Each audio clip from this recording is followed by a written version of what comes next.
ஆச்சி அதிரசமா விடுங்க, கையில தட்டி சூடான எண்ணெயில பொரிச்சா அதிரசம் ரெடி.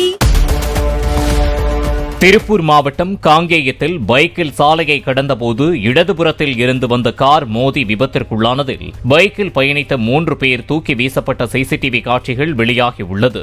பைக்கில் இருந்து கீழே விழுந்தபோது படுகாயமடைந்த சீலா தேவி என்ற பெண் உயிரிழந்த நிலையில் அவரது கணவர் ராஜமாணிக்கம், 16 வயது மகள் இனியா ஆகியோர் காயத்துடன் சிகிச்சை பெற்று வருகின்றனர். காரை ஓட்டி வந்த தினேஷ்குமார் என்பவர் மீது வழக்கு பதிந்து போலீசார் விசாரித்து வருகின்றனர்.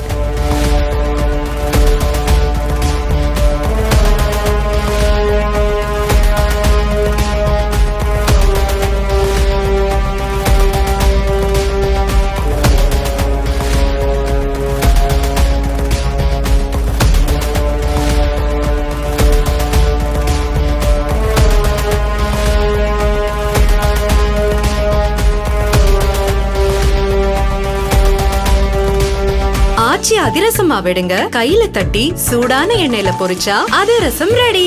பிளே ஸ்டோர் மற்றும் ஆப் ஸ்டோரில் இருந்து பாலிமர் செயலியை QR கோடு மூலம் பதிவிறக்கம் செய்யுங்கள்.